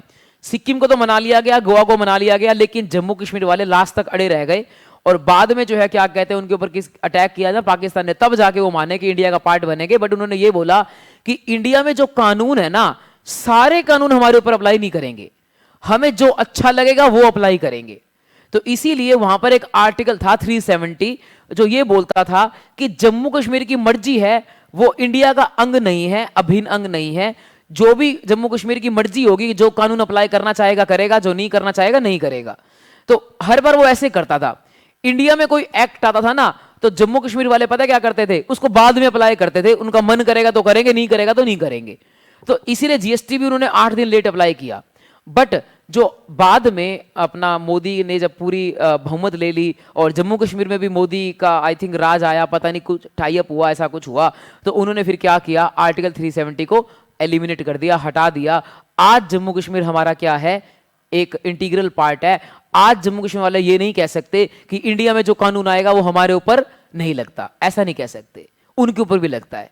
जो कानून इंडिया का है वो कानून उनका है। चुनाव उनके वहां पर भी नॉर्मल होते हैं जैसे हमारे यहां पर होते हैं, सब कुछ नॉर्मल हो चुका है सिवाय आतंकवाद के, बाकी सब कुछ वहां पर नॉर्मल है। तो खैर ये कहानी थी जम्मू कश्मीर की। अब आते हैं इसके अलावा, देखो क्या लिखा रखा है, ये लिखा रखा है, ब्रेक देता हूं, 1 मिनट रुक जा। तो देखो लिखा रखा है कि फ्रांस पहली कंट्री थी जो वैट लेकर आई। France was the first country जो वैट लेकर आई 1954 में। आपको लगता है इंडिया के गवर्नमेंट इतनी अपना दिमाग वाली है वो जो खुद कानून बनाएगी? ये हमेशा क्या करते होते हैं, कॉपी कैट। वहां कोई कानून बना होगा उसको कॉपी कराए। और ये 160 कंट्रीज में ऑलरेडी लग चुका है वैट या जीएसटी, एक ही बात है। जैसे मैं बोलूं दुबई में भी वैट लगता है 5%। दुबई की खासियत है बेटा, कुछ भी खरीदो 5% टैक्स, कुछ भी खरीदो, कुछ भी खरीदो, कितना टैक्स लगता है? सिर्फ 5%। गाड़ियां भी वहां पर सस्ती हैं, क्यों? क्योंकि टैक्स कितना लगता है? 5%। यहां जो क्या कहते हैं अपना टोयोटा की वो आती है लैंड क्रूजर, जो बड़े बड़े पॉलिटिशियन के पास होती है, अपना 2 करोड़ की गाड़ी है, वहां दुबई में 50-60 लाख की मिलती है, क्योंकि टैक्स सिर्फ कितना लगता है? 5%। यहां 40% टैक्स है, प्लस के और भी पार्ट्स फूड्स पे ड्यूटी भी लगती है और भी टैक्सेस है। वहां सिर्फ 5% टैक्स लगता है, इसलिए वहां गाड़ियां जो है सस्ती हैं। तभी हर बंदा वहां लग्जरी गाड़ी लेकर घूम रहा होता है। लैम्बोर्गिनी से कम तो बात ही नहीं करते वहां के लोग। रोल्स रॉयस इतनी मिल जाती हैं आपको, गली गली में रोल्स रॉयस मिल जाती हैं। जैसे क्या कहते हैं इंडिया में गली गली में क्रेटा है, वहां गली गली के अंदर रोल्स रॉयस मिलती है। या फॉर्च्यूनर, फॉर्च्यूनर तो है ही नहीं। हम यहाँ पर फॉर्च्यूनर को क्या मानते हैं? लग्जरी। ओहो बहुत अमीर आदमी है फॉर्च्यूनर, वहां फॉर्च्यूनर है ही नहीं। फॉर्च्यूनर तो वहां पर है ही नहीं, टैक्सी में यूज होती है फॉर्च्यूनर जैसी गाड़ियां। तो वहां पर तो मेन गाड़ियां जो है जी वैगन या फिर क्या कहते हैं मर्सिडीज भी बहुत कॉमन है, मर्सिडीज बहुत कम कॉमन है। लैम्बोर्गिनी, जी वैगन या डिफेंडर, ये गाड़ियां हैं वहां के शेखों के पास। वो छोटी मोटी गाड़ी रखते ही नहीं है। उसका रीजन यही है कि कोई भी चीज की ले हो, क्या कितना टैक्स है? सिर्फ और सिर्फ 5% टैक्स है। ऐसे ही अपना ओमान में भी 5% टैक्स है, सिंगापुर में 9% है। कुछ भी खरीदो 9%। इंडिया में कितने जीएसटी के रेट है? पहले 4 थे, अब घटाकर कितने कर दिए? 3। मैं तो कहता हूं धीरे धीरे घटाकर कितने कर दो? 1, जैसे दूसरी कंट्रीज में है। कुछ भी खरीदो 5%, सारा कुछ सस्ता हो जाएगा। ठीक है, तो खैर आगे चलते हैं। तो मैं आपको बता रहा था कि फ्रांस जो है, फ्रांस पहली कंट्री बनी, उसके बाद 160 कंट्रियां जहां पर यह लगता है। और अपना मोस्टली कंट्री में ना यूनिफाइड जीएसटी है। यूनिफाइड जीएसटी का मतलब सिंगल जीएसटी है। जैसे इंडिया में तो क्या है, सीजीएसटी अलग है, एसजीएसटी अलग है, आईजीएसटी अलग है। बाकी कंट्रीज में ऐसा नहीं है। बाकी कंट्रीज में सिर्फ क्या लगता है? सिंपल जीएसटी या वैट। बट इंडिया में क्या है, उसको बोलते हैं डुअल जीएसटी। ये डुअल जीएसटी को हाईलाइट कर लेना, क्योंकि क्वेश्चन आ सकता है कि डुअल जीएसटी के बारे में बताओ वगैरह वगैरह। तो डुअल जीएसटी है। डुअल जीएसटी का मतलब क्या? एक ही ट्रांजैक्शन पे क्या लगता है? सीजीएसटी भी और साथ में एसजीएसटी भी। ठीक है, तो ये जो डुअल जीएसटी है वो क्यों है? क्योंकि इंडिया में 2 तरह की गवर्नमेंट है। इंडिया में जो है सेंट्रल गवर्नमेंट भी है और इंडिया में स्टेट गवर्नमेंट भी है, इसलिए यहां पर क्या लगता है? Dual GST. क्या ये पेज करवा दिया था आपको? ठीक है, तो ये बता दिया था आपको। एक ये करवाना था, ये वाले पॉइंट करा देता हूं मैं आपको। चलो जी, अब बेटा अगला टॉपिक है वो ये है कि ये क्वेश्चन भी थ्योरी का आ सकता है। हमारे आईसीआई का एक रूल है। वो क्या रूल है? अगर 4-5 पॉइंट मिल जाए ना तो आईसीआई थ्योरी का क्वेश्चन बना देता है, पेपर में पूछ लेता है। तो ये 4-5 पॉइंट मिल गए, यहां पे क्वेश्चन बन सकता है थ्योरी का। ये क्या है कि कौन कौन से टैक्सेस सब्ज्यूम हुए हैं। सब्ज्यूम का मतलब होता है खत्म, कौन कौन से टैक्स हुए हैं। तो कौन कौन से टैक्स खत्म हुए हैं, तो ये हमने यहां टेबल में देख लिया था कि ये सारे टैक्सेस खत्म हुए हैं। ये मैं कल आपको पढ़ा चुका। अब जो भी टैक्सेस खत्म हुए हैं तो उनको खत्म करने के लिए कौन कौन से नियम याद रखे गए, कौन कौन से प्रिंसिपल्स याद रखे गए, वो लिखा हुआ है। तो सबसे पहले अगर हम बात करें कौन सा प्रिंसिपल याद रखा गया है, तो सबसे पहले देखो लिखा रखा है कि सब्ज्यूम जो हुए हैं वो सारे के सारे इनडायरेक्ट टैक्सेस हुए हैं। मतलब गवर्नमेंट ने जो भी टैक्सेस खत्म किए हैं वो इनडायरेक्ट टैक्सेस खत्म किए हैं, डायरेक्ट टैक्सेस खत्म नहीं किए। डायरेक्ट टैक्सेस का एग्जांपल होता है क्या? Income tax. इनकम टैक्स को नहीं हटाया, सिर्फ इनडायरेक्ट टैक्सेस को हटाए हैं। या तो वो लगते थे गुड्स के ऊपर या लगते थे सर्विसेज के ऊपर। जैसे सर्विस टैक्स हटा दिया, गुड्स के ऊपर वैट लगता था वो हटा दिया। तो जो भी टैक्स हटाए हैं वो कौन से टैक्सेस हटाए हैं जो किसके ऊपर लगते थे? या तो गुड्स पे या फिर सर्विसेज पे। अब अगली बात करते हैं, क्या कहते हैं, वो ये है कि जो सब्ज्यूम किए हैं टैक्स वो हैं जो ट्रांजैक्शन चेन पे लगते थे। ट्रांजैक्शन चेन जो शुरू होती है मैन्युफैक्चरिंग से लेकर, प्रोडक्शन से लेकर, सर्विस से लेकर और पहुंचती है कंजम्पशन तक, कंज्यूमर तक, इसके ऊपर लगते थे। ये पॉइंट भी अभी मैं समझाता हूं आपको। और ये जो थर्ड पॉइंट है ये अभी आपका पेंडिंग है, ये बाद में बताऊंगा। इसके अलावा अगला पॉइंट है revenue fairness of both union and states. Union का मतलब होता है सेंट्रल गवर्नमेंट, स्टेट का मतलब स्टेट गवर्नमेंट। तो सेंट्रल गवर्नमेंट और स्टेट गवर्नमेंट दोनों की हमने रेवेन्यू फेयरनेस की है। रेवेन्यू फेयरनेस का मतलब दोनों को बराबर बराबर का हिस्सा दिया है, तभी तो सीजीएसटी आधा लगा है और एसजीएसटी भी क्या लगा हुआ है, आधा। हमने रेवेन्यू फेयरनेस के ऊपर ध्यान दिया है। अब जो है क्या कहते हैं, ये सेकंड पॉइंट आपका वो समझाना है, वो आपको समझा देता हूं मैं। तो सेकंड पॉइंट मैं आपको समझाता हूं। आइए, ये इसको समझने के लिए आप क्या करेंगे, आप जो है सेकंड पॉइंट समझने के लिए क्या करेंगे, एक अपना बुक में ना पेजेस होंगे। आप देखो बुक में पेजेस होंगे, चैप्टर खत्म होने के बाद मैंने 5 पेज खाली छोड़े हुए हैं, वहां नोटिंग करनी है आप लोगों को। मैं आज आपको सबसे इंपॉर्टेंट बात बताने वाला हूं और ये आप लोगों को ध्यान रखनी है। क्यों? क्योंकि ये ना हम जीएसटी का एक बेसिक कर रहे हैं, ये मैं आपका जो है बेस बना रहा हूं। तो इसीलिए आज आप मान लो कि आपका प्रैक्टिकल शुरू हो गया। अभी तक मैं सब थ्योरी बात कर रहा था, तो अब थोड़ा सा प्रैक्टिकल करेंगे। तो आई होप आपको प्रैक्टिकल में तो एटलीस्ट मजा आएगा। तो क्या कहते हैं, सबसे पहले मैं आपको बताने वाला हूं ओल्ड सिस्टम बिफोर 2004। 2004 से पहले पता क्या होता था, सेल टैक्स लगता था, सेल टैक्स, ठीक है, सेल टैक्स लगता था। और सेल टैक्स के केस में क्या होता था, अब देखना आप ध्यान से। पहले मैं आपको बताता हूं ट्रांजैक्शन चेन क्या होता है। ट्रांजैक्शन चेन का मतलब होता है, सबसे पहले एक बंदा होता है मैन्युफैक्चरर, जो कुछ बनाता है, मैन्युफैक्चरर। एग्जाम्पल के तौर पे मारुति, मारुति।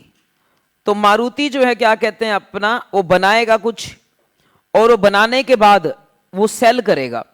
किसको सेल करेगा? मैन्युफैक्चरर सेल किसको करता है? होलसेलर को। मैन्युफैक्चरर जो है पहले सेल करता है होलसेलर को। होलसेलर जो है, जैसे कि हो सकता है कि मारुति का कोई बड़ा डिस्ट्रीब्यूटर होगा, बड़ा डीलर होगा। उसके बाद आते हैं छोटे हिसार के डीलर, शोरूम वाले, इनको अपन बोलते हैं रिटेलर, रिटेलर, ठीक है। और इसके बाद जो है क्या कहते हैं, सामान पहुंच जाता है एंड कस्टमर तक, जो बेचारा कष्ट से मरता रहता है। तो ये वाली बात है। अब इसमें क्या होता है कि मान लीजिए अपन कोई प्रोडक्ट लेते हैं, जैसे मारुति की कोई गाड़ी लेते हैं, गाड़ी 1 लाख रुपए की है, वैल्यू। आप जानते हो ना, टैक्स लगाने के लिए अपने को 2 चीजें चाहिए होती है, नंबर एक तो वैल्यू और एक रेट। तो वैल्यू, वैल्यू मान लो 1 लाख रुपए है, ठीक है। आपको पता है पहले के टाइम पे जो है वो क्या लगा करता था, पहले के टाइम पे गाड़ी बनने पे क्या लगता था, एक्साइज। तो जो भी मैन्युफैक्चरर है वो क्या लगाता था, एक्साइज। तो यहां क्या लगता था बेटा, एक्साइज। मैं सिंप्लीफिकेशन के लिए एक्साइज का रेट 10% ले लेता हूं, वो मे बी 12% लगता होगा, जितना भी लगता होगा, तो 10% ले लेता हूं मैं एक्साइज का रेट। तो एक्साइज कितना लग गया यहां पर, 10,000। टोटल कितना आ गया, 1,10,000। अब पहले लगता था यहां पर सेल टैक्स। गाड़ी जब बिकेगी तब सेल टैक्स लगता था, गाड़ी बनने पे एक्साइज और बिकने पे क्या, सेल टैक्स। सेल टैक्स का रेट मैं एग्जांपल के तौर पे ले लेता हूं 12%। तो अगर आप 12% सेल टैक्स का रेट लोगे तो बताना ये 12% में किसका करूं, 1 लाख का या 1,10,000 का? होना तो चाहिए 1 लाख का। बताओ क्यों? क्योंकि बेटा जो टैक्स है, जो एक्साइज एक टैक्स है, ये जो टैक्स होता है, टैक्स हमेशा वैल्यू पे लगना चाहिए। ये अपना अगर 1,10,000 पे लगेगा ना तो गड़बड़ हो जाएगी। क्या गड़बड़ हो जाएगी? टैक्स पे टैक्स लग जाएगा। टैक्स पे टैक्स कैसे? अगर ये 12% आप लगाओगे 1,10,000 के ऊपर, तो ये 1 लाख पे तो लगेगा, ओके, बट ये 10,000 के ऊपर भी लग जाएगा। यानी कि इसको क्या बोलेंगे अपन, टैक्स पे टैक्स। टैक्स पे टैक्स लगता है तो उसको अपन बोलते हैं cascading effect, cascading effect, cascading, cascading. ये सेम बात जो है क्या कहते हैं, मेरे को भी पिछले बैच को पढ़ा के आया हूं मैं आज सुबह। तो आपको पता है दोनों बैच अलग अलग चल रहे हैं, आपका जनवरी बैच है और आपका सीनियर बैच है सितंबर। सुबह ये सेम जीएसटी का टॉपिक पढ़ा के आया हूं मैं सितंबर वालों को, अब तुम्हारे को पढ़ा रहा हूं मैं, डिट्टो सेम, कॉपी पेस्ट। वो भी क्या कहते हैं अपना, मैंने बोला कैस्केडिंग, कहते सर कास्केडिंग। ये वाले बच्चे भी यही, मैंने बोला कैस्केडिंग, ये कहते कास्केडिंग। कोई बात नहीं भाई, तुम्हारी इंग्लिश है तुम जानो, मेरा टैक्स है, मैं टैक्स पढ़ाऊंगा, तुम इंग्लिश पढ़ाओ। तो भाई कास्केडिंग इफेक्ट बता रहे हैं बच्चे, तो कास्केडिंग इफेक्ट बोल लेता हूं मैं। तो 1,10,000 का 12% कर दो तो बताना कितना आ रहा है। हाँ जी 13,200। अच्छा किसी को हिंदी समझ ना आती हो तो ये बता देना, मैं ये नंबर ना इंग्लिश में बोल दूंगा। एक बैच था पुराना, आई थिंक 1 साल पहले की बात है, उनके बच्चों को ना 2-3 बच्चे थे जिनको समझ नहीं आता, सर 59 मतलब 59, सर 69 मतलब 69। अब उनको इंग्लिश नहीं आती थी तो सॉरी हिंदी नहीं आती थी, मैं हिंदी में बोलता था तो उनको जो है समझ नहीं आता था। तो आप में से भी कोई है क्या जिसको ये नंबर समझ ना आते हो? मैं इंग्लिश में बोल दूंगा, ठीक है। तो 13,200 रुपीज हो गया। अब इसको ऐड कर दो, बताना कितना आ रहा है। 1,23,200 ये आ गया आपका। तो बेटा अब आप देखोगे ये जो 13,200 टैक्स लग रहा है ये टैक्स पे भी टैक्स है। बताओ कैसे? क्योंकि ये 10,000 अगर ये 1 लाख के ऊपर लगता तो कितना आता? 12,000 आता। अब ये आ रहा है 13,200, यानी कि जो 1,200 लग रहा है वो किसके ऊपर लग रहा है? 10,000 के ऊपर। इसका मतलब क्या लग रहा है? टैक्स पे टैक्स। तो इसको बोलते हैं कास्केडिंग इफेक्ट, ठीक है बेटा। तो ये कमियां गिनवा रहा हूं मैं ताकि आपको फील हो कि जीएसटी क्यों आया, क्योंकि इसमें कमियां थी तभी जीएसटी आया, ठीक है। एक कमी तो मैं पहले सुबह बता ही चुका हूं कि सेल टैक्स और वैट के सिस्टम में हर स्टेट में रेट क्या होते थे अलग, फॉर्म्स क्या होते थे अलग, सीएस का बर्डन अलग अलग, तो वो तो मैं बता चुका हूं। अब मैं कुछ टेक्निकल कमी बता रहा हूं जो अपना टैक्स की कैलकुलेशन में कमी थी, तो इस वजह से जो है बाद में जीएसटी लाया गया। तो सेल टैक्स लगता था और वो अपना क्या कहते हैं ऐसे था। अब बताओ होलसेलर की कॉस्ट क्या आएगी? होलसेलर की कॉस्ट क्या आएगी? होलसेलर जो है वो कितने रुपए देकर आएगा इसको? 1,23,200 रुपीज देकर आएगा। और इसमें से मैन्युफैक्चरर क्या करेगा? मैन्युफैक्चरर जो है गवर्नमेंट को, 2 गवर्नमेंट बनाता हूं मैं, एक सीजी और एक एसजी। तो ये क्या कहते हैं, मैन्युफैक्चरर सेंट्रल गवर्नमेंट को भी कोई टैक्स जमा कराएगा। कितना जमा कराएगा? 10,000, क्योंकि एक्साइज कौन सी गवर्नमेंट का है? सेंटर, वो जमा कराएगा। और स्टेट गवर्नमेंट को कितना जमा कराएगा? 13,200 ये जमा कराएगा अपना जो है कौन सी गवर्नमेंट को? स्टेट गवर्नमेंट को। अच्छा जी, अब आते हैं किसके पास? होलसेलर। होलसेलर की कॉस्ट कितनी पड़ेगी? 1,23,200 ये कॉस्ट पड़ेगी, ठीक है। अब इसमें क्या जोड़ते हैं अपन? इसका प्रॉफिट। सपोज कीजिए इसका प्रॉफिट है कि ये 20,000 प्रॉफिट लगा रहा है अपना, ठीक है। तो टोटल आ गया 1,43,200। और अब इसके ऊपर क्या लगाते हैं? इस पे क्या एक्साइज लगेगा? नहीं लगेगा। बताओ क्यों नहीं लगेगा एक्साइज? क्योंकि एक्साइज मैन्युफैक्चरर पे लगता है, यहां नहीं लगेगा। तो यहां वैट नहीं, मैं वैट से पुराने जमाने की बात कर रहा हूं, सेल टैक्स लगेगा। वैट तो 2004 के बाद आया है, अभी मैं सेल टैक्स की बात कर रहा हूं। सेल टैक्स देखना कितना लगेगा यहां पर? किसका 12% किसका करें? 143,200 का 12% करो, कितना आ रहा है? हाँ जी, हाँ 17,184 ये आ गया। टोटल कितना आ गया? 160,384। अब बेटा अब ये देखो ध्यान से, क्या देखें सर, ये जो सेल टैक्स लगा है ना इसके अंदर भी टैक्स ऑन टैक्स है। बताओ कैसे? क्योंकि अगर ये सिंपल लगता वैल्यू पे, 1 लाख वैल्यू थी, 20,000 इसका प्रॉफिट था, तो अगर ये 1,20,000 पे लगता तो ये आता 14,400। बट ये आ रहा है ज्यादा। क्यों ज्यादा आ रहा है? क्योंकि ये इसके ऊपर भी लगा है, इसके ऊपर भी लगा है, क्योंकि इसकी कॉस्ट में ये दोनों टैक्सेस क्या हुए हैं? जुड़े हुए हैं। इसीलिए ये जो लग रहा है वो अपना टैक्स पे टैक्स लग रहा है। अगेन क्या हो रहा है? Cascading effect. अब क्या कहते हैं, आते हैं लास्ट बंदे पे आने से पहले एक बार बताना मेरे को कि ये कितना कितना जमा कराएंगे। होलसेलर सेंट्रल गवर्नमेंट को कितना जमा कराएगा? कुछ भी नहीं जमा कराएगा। बताओ क्यों नहीं जमा कराएगा? क्योंकि एक्साइज तो वहां पर लगा ही नहीं, सिर्फ वहां पर क्या लगा है? Sale tax. तो सेल टैक्स कौन सी गवर्नमेंट का टैक्स है? स्टेट गवर्नमेंट का। तो यहां पर क्या लग जाएगा? 17,184। बताओ जी, समझ आ गया आपको? ठीक है। अब अगली बात पे आओ, कॉस्ट क्या बनेगी? कोस्ट क्या बनेगी? मैं तो वैसे ही कलर चेंज कर रहा हूं क्योंकि मेरे पास ऑप्शन है। आपके पास अगर नहीं है तो आप सेम कलर से कर सकते हो, कोई खास बात नहीं है। ये एग्जांपल पेपर में आने वाला नहीं है, सिर्फ कंसेप्चुअल है समझाने के लिए। बताओ जी कॉस्ट कितनी आएगी?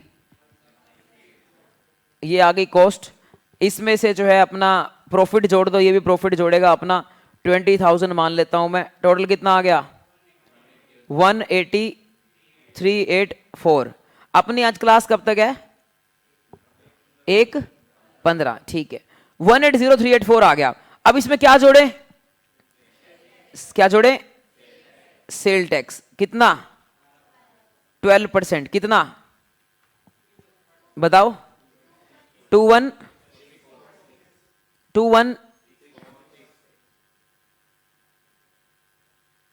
हाँ 646। टोटल कितना हो गया? कितना हो गया? 202030। ओहो, ये आ गया। तो अब बताओ एंड कस्टमर को कॉस्ट कितनी पड़ी? 202036 30। अब बताओ ये रिटेलर कितना टैक्स जमा कराएगा गवर्नमेंट को? रिटेलर कितना टैक्स जमा कराएगा गवर्नमेंट को? हाँ जी, कितना जमा कराएगा? 21,646 जमा कराएगा। तो बताओ टोटल टैक्स कितने मिल गए? टोटल टैक्स कितने लगे? सेंट्रल गवर्नमेंट को इकट्ठा हुआ कितना? 10,000। स्टेट गवर्नमेंट को इकट्ठा हुआ 13200 प्लस 17184 प्लस 21646। कितना आ गया? 52030। और टोटल कर लो तो 62030। ये टैक्सेस जो है वो क्या कहते हैं? लगे। अगर बेटा आप जानते हो कि अगर ये टैक्सेस ना लगते तो ये कस्टमर को प्रोडक्ट कितने का पड़ता? 1,00,000 का नहीं, 1.5 लाख का नहीं, 1,40,000 का। कैसे बेटा? हाँ, 20,000 पे दो बंदों ने प्रॉफिट ऐड किया तो टोटल कितना पड़ जाता? वो 1,40,000 का, अगर ये टैक्सेस ना होते। बट टैक्सेस होने की वजह से जो है ये प्रोडक्ट पड़ गया कस्टमर को बहुत महंगा। इसका मतलब ये कि सारे टैक्सेस का बर्डन किसके ऊपर पड़ जाता है? एंड कस्टमर पे। क्योंकि होलसेलर भी टैक्सेस किससे रिकवर कर लेगा? रिटेलर से। रिटेलर किससे कवर कर लेगा? कस्टमर से। तो लास्ट में बर्डन किसके ऊपर पड़ गया? कस्टमर के ऊपर। तो तभी तो क्या कहते हैं इनको, क्या बोलते हैं? इनडायरेक्ट टैक्सेस को कंजम्पशन टैक्स, क्योंकि सारा लास्ट में बर्डन किसके ऊपर पड़ जाता है? कस्टमर के पास। अब बेटा इसमें समस्या हो रही है कि भाई टैक्स पे टैक्स लगे जा रहे हैं, तो इसलिए गवर्नमेंट ने यहां पर 2004 में चेंज किया और वो क्या लेकर आए? वैट को। तो आइए ये सेम डायग्राम जो है मैं बनाऊंगा अब वैट के केस में। आप बच्चों के पास ऐसा कोई प्रिविलेज नहीं है, बट मैं क्या कर सकता हूं, मैं जो है इसको कॉपी करके नीचे दोबारा पेस्ट कर सकता हूं। तो इससे जो है मेरा मेहनत बच जाएगी, तुम बच्चे सारा दोबारा बनाओगे। तो बेटा इसको अपन करेंगे कॉपी। इसके बाद जो है अपन नीचे चलकर और इसको दोबारा से क्या कर देंगे? पेस्ट। ठीक है बेटा, तो ये आ गया। अब मैन्युफैक्चरर है मारुति, और अब क्या कहते हैं यहां पर अपन बात कर रहे हैं वैट वाले जमाने की। वैट वाले जमाने की। वैट वाले जमाने के अंदर क्या होगा? एक बार पहले ना बेसिक स्ट्रक्चर बना लो। बेसिक स्ट्रक्चर बना लो आप।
हाँ जी बेटा, अब देखो, तो यहां अब वैट वाले जमाने में क्या होगा, अगेन सेम वैल्यू लेता हूं, पहले कितनी वैल्यू ली थी, 1 लाख। इसमें अब अपन लगाएंगे एक्साइज, एक्साइज तो लगता ही है, वैट आने के बाद भी एक्साइज तो लगता रहा, वो नहीं हटा। तो एक्साइज कितना लगता था पहले, 10%, अभी भी 10%, तो 10,000 आ गया, तो टोटल कितना हो गया, 1,10,000। वैट आने के बाद भी ये जो वैट लगेगा 12%, ये उसी पे लगेगा 1,10,000 पे, कितना आ जाएगा, 13,200। तो टोटल कितना हो गया बेटा, 123,200, यही हो गया ना, सेम, कोई फर्क नहीं पड़ा। आप बोलोगे सर वैट आने से क्या फर्क पड़ा, कोई फर्क नहीं पड़ा। तो यहां पर वही, ये सेंट्रल गवर्नमेंट को जमा कराएगा कितना, 10,000, और स्टेट गवर्नमेंट को कितना जमा कराएगा, हाँ जी, 132,000। अब अगली बात आते हैं बेटा किस पे, कि भाई होलसेलर की कॉस्ट क्या पड़ेगी, बताओ जी, हाँ जी, ओ गलत जवाब, 123,200 इस गलत जवाब। क्यों बेटा, बेटा जो वैट है ना, वैट, वैट का नाम वैट क्यों पड़ा, वैट की फुल फॉर्म है value added tax. Value added tax का मतलब एक बंदा जितनी वैल्यू एडिशन करेगा उतना ही टैक्स लगेगा। अब वैल्यू एडिशन का मतलब क्या होता है, वैल्यू एडिशन का मतलब होता है, एग्जांपल के तौर पे पारस आपको पढ़ाने के लिए क्या क्या चीजें यूज कर रहा है, जैसे टीवी यूज कर रहा है, कैमरा यूज कर रहा है, माइक यूज कर रहा है, मेरे को यूज कर रहा है, इसको यूज कर रहा है, बेंचों को यूज कर रहा है, रूम को यूज कर रहा है, बहुत चीजें यूज कर रहा है। तो पारस जो है क्या कहता है, आपको पढ़ाने के लिए बहुत चीजें यूज कर रहा है। जितनी चीजें यूज कर रहा है ना, इनको 3 कैटेगरी में डिवाइड करते हैं। One is inputs, other one is input service, and third one is capital goods. Repeat करो, number 1 inputs, number 2 input services, and number 3 capital goods. So what is input, one is what is input service and what is capital goods. Input क्या होता है, input का मतलब होता है ऐसी चीजें, रॉ मटेरियल्स बेसिकली, जो क्या कहते हैं आपको फाइनल प्रोडक्ट बनाने में कंज्यूम हो जाते हैं, यूज हो जाते हैं। वो जनरली क्या होता है, वो 1 साल से कम में खत्म हो जाते हैं, यूज हो जाते हैं। जैसे कि मैं आपको पढ़ाता हूं, तो ये नोटपैड पड़ा है, ये क्या कहते हैं पेपर हैं, ये यूज हो जाते हैं। अभी मैं किसी नालायक का नाम लिखूंगा, आज तो मैंने सुना नहीं, कल सुनूंगा तो किसी नालायक का नाम लिखूंगा, तो ये यूज हो जाएगा, खत्म हो जाएगा। कैलकुलेटर है, ये तो चलो सालों साल चलता है। बाकी ये माइक की वायर है, मैं इतना तेज तेज बोलता हूं कि भाई ये माइक की वायर 3-4 महीने में खराब हो जाती है, नहीं लगानी पड़ती है। इसके अलावा जो है क्या कहते हैं हमारा ये तो इनपुट से ही होती है। या फिर कागज है, जो पेपर्स हैं, जो हमारी बुक्स हैं, ये सारे इनपुट्स हैं। लेकिन अगर मैं बात करूं कैपिटल गुड्स क्या होती हैं, जैसे कि टीवी, ये टीवी हमारे लिए क्या है, कैमरा हमारे लिए क्या है, कैपिटल गुड्स। कैपिटल गुड्स का मतलब होता है ऐसी गुड्स, ऐसी चीजें जो यूज की जा रही हैं, क्या करने के लिए, आपकी सर्विस या फिर अपना गुड्स को बेचने के लिए यूज की जा रही हैं, बट वो लॉन्ग टर्म यूज होती हैं। जैसे कि आपका कैमरा हो गया, टीवी हो गया, बेंचेस हो गए, ये सारे कैपिटल गुड्स हैं। What is input service, input service क्या होती है, सर्विस का मतलब कि ऐसी सर्विसेज जो पारस यूज कर रहा है आपको पढ़ाने के लिए, जैसे कि इस बिल्डिंग का रेंट पे कर रहा है, वो एक सर्विस है। मेरे को यूज कर रहा है, मैं भी एक सर्विस दे रहा हूं पारस को, आपको पढ़ाने की सर्विस जो है मेरी यूज कर रहा है पारस। तो इस तरह से ये सर्विसेज होती हैं। तो मतलब क्या, 3 चीजें हैं। व्हाट इज, एक हो गया इनपुट, दूसरा हो गया इनपुट हो गया, एक तो हो गया, एक इनपुट सर्विस हो गया, और एक हो गया कैपिटल गुड्स। तो तीनों यूज करके पारस आपको पढ़ा रहा है, आपसे फीस ले रहा है मान लीजिए 1,00,000 रुपए, और मुझे कुछ दे रहा होगा पर बच्चा, तो बाकी जो डिफरेंस है वो पारस का वैल्यू एडिशन है, कि पारस ने क्या वैल्यू एडिशन किया। तो वैल्यू एडिशन जो होता है वो इस तरह से निकालते हैं। बट वैल्यू एडिशन निकालना बहुत मुश्किल चीज है, बहुत मुश्किल है। तो इसीलिए जो है क्या कहते हैं अपना, ये है तो टैक्स वैल्यू एडिशन टैक्स, जो अपना ये वैट है, ये है तो वैल्यू एडिड टैक्स। जैसे मैं आपको बताऊं यहां पर, तो यहां प्रॉफिट ऐड कर रहे थे ना अपन, प्रॉफिट 20,000। तो अगर वैट की माने तो वैट जो है पता है कितना लगना चाहिए, ये होलसेलर गवर्नमेंट को कितना जमा कराना चाहिए, 20,000 जो क्या कहते हैं इसका वैल्यू एडिशन है, उसको रेट से मल्टीप्लाई कर दो, 12% कितना आ गया, 2400, तो 2400 टैक्स लगना चाहिए यहां पे। वैट के नियम के हिसाब से वैट का मतलब है वैल्यू एडिड टैक्स, यानी कि जितना वैल्यू ऐड करोगे उसी के ऊपर टैक्स लगेगा। तो इन्होंने होलसेलर ने क्या किया, कोई सामान खरीदा, उसमें अपना वैल्यू एडिशन क्या किया 20,000 रुपए का, तो 20,000 रुपए के ऊपर ही टैक्स लगना चाहिए, यानी कि 2400 रुपए टैक्स लगना चाहिए। पहले देखो सेल टैक्स ऐसे नहीं था, सेल टैक्स तो टोटल पे लग रहा था, वो टोटल पे लग रहा था 17,000 समथिंग सेल टैक्स लगा, बट यहां जो है क्या कहते हैं 2400 रुपए लगना चाहिए, क्योंकि इसका नाम है वैल्यू एडिड टैक्स, ये सिर्फ वैल्यू एडिशन पे लगता है। बट ये ऐसे हो नहीं पाएगा, क्यों नहीं हो पाएगा, क्योंकि भाई वैल्यू एडिशन निकालना क्या है, बहुत ही मुश्किल। क्यों मुश्किल है, एग्जाम्पल के तौर पर अब मैं आपको पढ़ाने में जो जो चीजें यूज कर रहा हूं उसकी वैल्यू एडिशन में कैसे निकालूं। एग्जाम्पल के तौर पे मैं आपको पढ़ाने में चश्मा यूज कर रहा हूं, मेरा मोबाइल यूज कर रहा हूं, मेरे कपड़े यूज कर रहा हूं, ये पानी की बोतल यूज कर रहा हूं। अब मैं मान लो इन सब चीजों की कॉस्ट जोड़ लेता हूं, 10,000 रुपए है, मोबाइल की लाख रुपए है मान लो, तो 1.25 रुपए 1.25 रुपए की चीजें यूज कर रहा हूं मैं।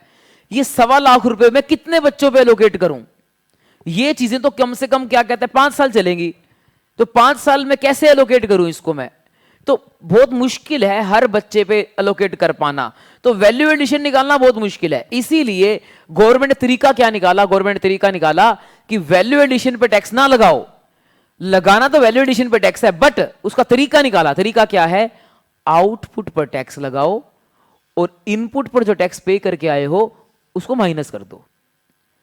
आउटपुट पर टैक्स लगाओ, आउटपुट पर जो भी आपका आउटपुट मतलब जो आपकी वैल्यू आ रही है प्रोडक्ट की उसके ऊपर टैक्स लगाओ, यानी कि जो आप कस्टमर को बेचोगे, कस्टमर को बेचते टाइम आप इनवॉइस बनाओगे, उस पे उस इनवॉइस पे जो टैक्स होगा वो आप टैक्स लगाओ, और जो आप परचेज करके आए थे, परचेज वाला जो इनवॉइस था उस पे जो टैक्स पे करके आए थे वो आप माइनस कर दो, नेट आंसर सेम आएगा। देखो कैसे है, तो यहां पर देखो अपन क्या करेंगे, अच्छा तो अपन ऐसे करेंगे, तो अगर हम ये कह रहे हैं कि आउटपुट पर टैक्स लगाओ और जो परचेज पे वैट पे करके आए थे वो माइनस कर दो, उसका आपको आईटीसी मिल जाएगा।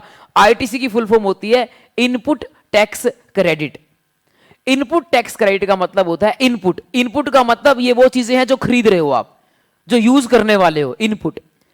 टैक्स, टैक्स मतलब इस इनपुट पर जो टैक्स पे किया है, ये जो इनपुट थी 1 लाख की, उसके ऊपर आपने टैक्स कितना पे किया है 13,200, इसको बोलते हैं इनपुट टैक्स। क्रेडिट का क्या मतलब कि इसका क्रेडिट मिल जाएगा, क्रेडिट मिल जाएगा मतलब इसको आप माइनस कर सकते हो, किस में से माइनस कर सकते हो, जो आपका आउटपुट का टैक्स होगा उसमें से माइनस कर सकते हो, तो इसको बोलते हैं इनपुट टैक्स क्रेडिट। तो सर यहां पर हम 2 टैक्स पे करके आए हैं, ये भी टैक्स पे करके आए हैं, ये भी टैक्स पे करके आए हैं, क्या दोनों को हम माइनस कर सकते हैं आउटपुट में से, आउटपुट के टैक्स में से। मान लो अभी मैं एग्जांपल के तौर पे आउटपुट पर टैक्स आता है मान लो 20,000 रुपए, क्या इस 20,000 रुपए में से, ये 20,000 रुपए में से क्या मैं ये दोनों माइनस कर सकता हूं, नहीं, दोनों क्यों नहीं माइनस कर सकते, हम इसमें से वैट माइनस कर सकते हैं। क्यों, क्योंकि इसकी आउटपुट पे भी क्या लगने वाला है, वैट। अभी मेरे को पता नहीं कॉस्ट क्या आएगी, मैं लिखूंगा, टोटल कर देंगे, इसके ऊपर जो है क्या लगने वाला है, वैट। तो इसकी आउटपुट पे क्या लगने वाला है, वैट। तो जो वैट जो लगेगा आउटपुट पे वो किसको पे करेगा, गवर्नमेंट को। ये जो आउटपुट पे वैट आएगा वो किसको पे करेगा, गवर्नमेंट को। कौन सी गवर्नमेंट को, स्टेट गवर्नमेंट को। तो जो आउटपुट पे वैट आएगा वो कौन सी गवर्नमेंट को पे करेगा, आउटपुट पर जो वैट आएगा वो कौन सी गवर्नमेंट को पे करेगा, स्टेट गवर्नमेंट को। बट आप कहना चाह रहे हो कि सर इनपुट पे जो वैट है वो आप माइनस कर लो आउटपुट वाले वैट में से, वो अलाउड है, कोई दिक्कत नहीं है, क्योंकि ये इनपुट वाला वैट ये भी कौन सी गवर्नमेंट का है, स्टेट गवर्नमेंट का, ये माइनस कर लो। बट ये जो एक्साइज है ये कौन सी गवर्नमेंट का है, ये है सेंटर गवर्नमेंट का। सेंटर गवर्नमेंट का टैक्स स्टेट गवर्नमेंट के टैक्स में से माइनस नहीं कर सकते। क्यों नहीं कर सकते, और वैट वैट में से माइनस क्यों कर रहे हैं, आप समझो एक बार ध्यान से। ये होलसेलर कहेगा कि मान लो यहां पर जो भी आई अमाउंट, एक बार मैं लिख देता हूं कि 1,10,000 रुपए में 20,000 जोड़ दिया, 1,30,000 आ गया, उसका 12% कितना आया एक बार देखना, उसका 12%, हाँ जी बेटा 12%, हाँ जी 15,600, तो ये आ गया। अब यहां 15,600 आ गया आउटपुट पर टैक्स, 15,600 क्या आ गया आउटपुट पर टैक्स, इसमें से क्या माइनस कर सकते हो? इनपुट पर जो टैक्स है, इनपुट पर टैक्स कितना है? 13200, ये माइनस कर दो, नेट देखना कितना आ रहा है? नेट देखना कितना आ रहा है? 2400, 2400 आ रहा है। तो वो 2400 आ रहा है और यहां पर भी 2400 आ रहा था, बिल्कुल सेम अमाउंट। यही तो वैट का जादू है। वैट का क्या जादू है? वैट का यह जादू है कि वैट लगता है वैल्यू एडिशन पे। इस क्वेश्चन में वैल्यू एडिशन कितना है? 20,000। इस क्वेश्चन में वैल्यू एडिशन कितना है? 20,000। तो 20,000 के ऊपर जो वैट लगा, कितना वैट लगा? 12%। कितना आ गया? 2400। वही वैट बराबर आएगा, किसके बराबर आएगा? आउटपुट के वैट माइनस इनपुट के वैट के। तो आउटपुट का वैट हमारे पास कितना आ रहा था? 15,600। उसमें से अपन ने क्या माइनस कर दिया? जो मैं पीछे वैट पे करके आया था, यानी कि कितना पे करके आया था? 13,200। तो नेट डिफरेंस कितना आ रहा है? 2400। वो क्या आ रहा है आपका? सेम। यही तो जादू है कि भाई आपका वैल्यू एडिशन पे जो अपन वैट लगा रहे थे वो सेम आ रहा है आउटपुट पर वैट माइनस इनपुट पर वैट के। तो इसको दोनों तरीकों से निकाला जा सकता है, बट अपन प्रैक्टिकली भी और एग्जाम में भी कैसे निकालेंगे? आउटपुट पर अलग, इनपुट पर अलग, और दोनों में से क्या करेंगे? माइनस। हम ऐसे क्यों नहीं निकालेंगे वैल्यू एडिशन वाला तरीका? क्योंकि वैल्यू एडिशन निकालना क्या होता है? मुश्किल होता है प्रैक्टिकल लाइफ में भी। इसीलिए क्वेश्चन में आपको वैल्यू एडिशन दिया ही नहीं होगा। वो आपको क्या प्रोवाइड करेगा? वो आपको प्रोवाइड करेगा कि सेलिंग प्राइस ये है, आप सेलिंग प्राइस पे वैट लगाओगे, और आपको क्या दे रखा होगा? परचेज प्राइस दे रखा होगा, परचेज प्राइस पे टैक्स होगा। तो दोनों को क्या कर दोगे आप? माइनस। तो उससे क्या निकल आएगा आपका? वैल्यू एडिशन के ऊपर जो टैक्स है वो निकल आएगा, वही ये अपना स्टेट गवर्नमेंट को जमा कराएगा। तो इसको नोट कर लीजिए। और इसका जो क्या कहते हैं अपना लॉजिक एक और भी है, वो मैं आपको कल बताऊंगा, और कंप्लीट करेंगे इस एग्जाम्पल को कल की क्लास में। मिलेंगे आपसे नेक्स्ट क्लास में। Bye bye. अभी स्टार्टिंग में कोई होमवर्क नहीं होगा, होमवर्क बस यही है कि जितना कराया वो पढ़ के आना है और कुछ नहीं। ठीक है, ओके जी, बाय बाय।